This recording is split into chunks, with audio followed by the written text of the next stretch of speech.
बाल मुकुंद गुप्त शिवशंभू के चिट्ठे निबंध भाग 3 वैसराय का कर्तव्य। माय लॉर्ड, आपने इस देश में फिर पदार्पण किया, इससे यह भूमि कृतार्थ हुई। विद्वान, बुद्धिमान और विचारशील पुरुषों के चरण जिस भूमि पर पड़े वह तीर्थ बन जाती है।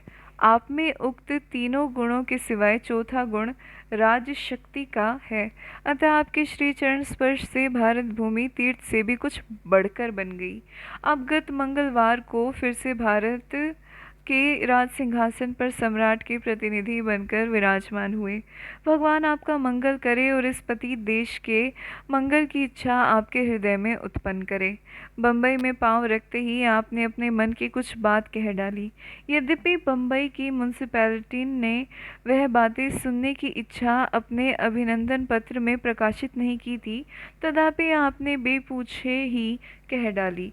ठीक उसी प्रकार बिना बुलाए यह दीन भंगड़ ब्राह्मण शिवशंभू शर्मा तीसरी बार अपना चिट्ठा लेकर आपकी सेवा में उपस्थित है। इसे भी प्रजा का प्रतिनिधि होने का दावा है।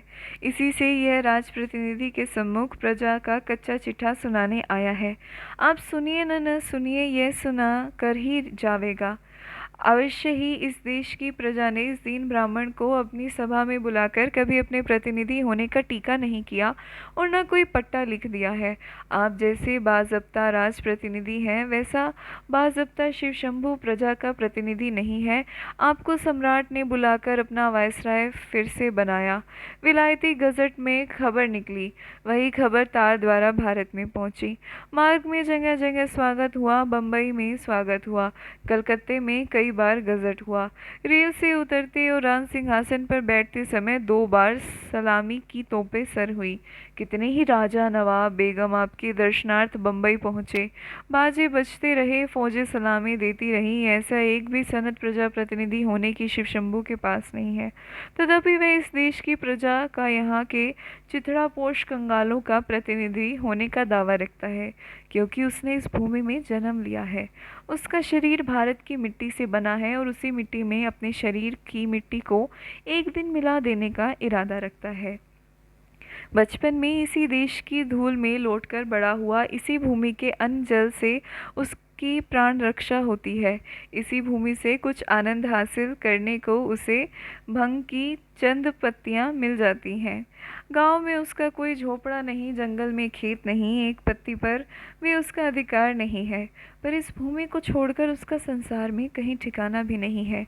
इस भूमि पर उसका जरा स्वत्व न होने पर भी इसे वह अपनी समझता है। शिवशंभू को कोई नहीं जानता, जो जानते हैं वह संसार में एकदम अनजान है। उन्हें कोई जानकर भी न जानना नहीं चाहता। जानने की चीज़ शिवशंभू के पास कुछ नहीं।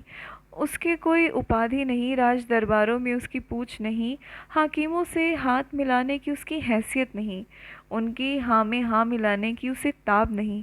वह एक कपर्दक शून्य घमंडी ब्राह्मण है। हे राज प्रतिनिधि, क्या उसकी 2-4 बातें सुनिएगा। आपने बम्बई में कहा है कि भारत भूमि में किस्सा कहानी की भूमि नहीं, कर्तव्य भूमि समझता हूँ। उसी कर्तव्य के पालन के लिए आपको ऐसी कठिन समय में भी दूसरी बार भारत में आना पड़ा। माय लॉर्ड, इस कर्तव्य भूमि को हम लोग कर्म भूमि कहते हैं। आप कर्तव्य पालन करने आए हैं और हम कर्मों का भोग भोगने। आपने कर्तव्य पालन की अवधि है, हमारे कर्म भोग की अवधि नहीं। आप कर्तव्य पालन करके कुछ दिन पीछे चले जावेंगे। हमें कर्म के भोग भोगते भोगते यहीं समाप्त होना होगा, और न जाने फिर भी कब तक ये वह भोग समाप्त होगा। जब थोड़े दिन के लिए आप इस भूमि से स्नेह है, तो हम लोगों का कितना भारी स्नेह होना चाहिए, यह अनुमान कीजिए, क्योंकि हमारा इस भूमि से जीने मरने का साथ है। माय लॉर्ड, यद्यपि आपको इस बात का बड़ा अभिमान है कि अंग्रेज़ों में आपकी भांति भारतवर्ष के विषय में शासन नीति समझने वाला और शासन करने वाला नहीं, यह बात विलायत में भी आपके कई बार हेर फेर लगाकर कही, और इस बार बम्बई में उतरते ही फिर कही। आप इस देश में रहकर 72 महीनों तक जिन बातों की नींव डालते रहे, अब उन्हें 24 मास या उससे कम पूरा कर जाना चाहते हैं। सरहदों पर फौलादी दीवार बना देना चाहते हैं, जिससे इस देश की भूमि को कोई बाहरी शत्रु उठाकर अपने घर में न ले जावे।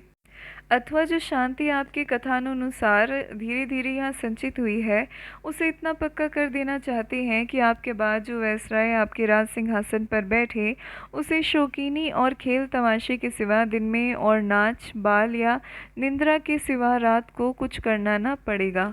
पर सच जानिए कि आपने इस देश को कुछ नहीं समझा, खाली समझने की शेखी में रहे और आशा नहीं की कि इन अगले कुछ कई महीने में भी कुछ समझे।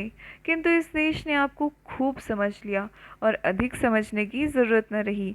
यद्यपि आप कहते हैं कि यह कहानी का देश नहीं कर्तव्य का देश है, तथापि यहाँ की प्रजा ने समझ लिया कि आपका कर्तव्य ही कहानी है। एक बड़ा सुंदर मेल हुआ था, अर्थात आप बड़े घमंडी शासक हैं और यहाँ की प्रजा के लोग भी बड़े भारी घमंडी हैं। पर कठिनाई इस बात की है कि दोनों का घमंड दो तरह का है। आपको जिन बातों का घमंड है उन पर यहाँ के लोग हंस पड़ते हैं। यहाँ के लोगों को जो घमंड है उसे आप समझते नहीं और शायद समझेंगे भी नहीं। जिन आडंबरों को करके आप अपने मन में बहुत प्रसन्न होते हैं या यह समझ बैठते हैं कि बड़ा कर्तव्य पालन किया, वह इस देश की प्रजा की दृष्टि में कुछ भी नहीं है। वह इतने आडंबर देख सुन चुकी है कि कल्पना कर चुकी है कि और किसी आडंबर का असर उस पर नहीं हो सकता। आप सरहद को लोहे की दीवार से मजबूत करते हैं। यहाँ की प्रजा ने पढ़ा है कि एक राजा ने पृथ्वी को काबू में करके स्वर्ग में सीढ़ी लगानी चाहिए थी। आप और लॉर्ड किचनर मिलकर जो फौलादी दीवार बनाते हैं, उससे बहुत मजबूत एक दीवार लॉर्ड केनिंग बना गए थे। आपने भी बम्बई की स्पीच में केनिंग का नाम लिया था। आज 46 साल हो गए, वह दीवार अटल अचल खड़ी हुई है। वह स्वर्गीय महारानी का घोषणा पत्र है जो 1 नवंबर 1858 को केनिंग महोदय ने सुनाया था।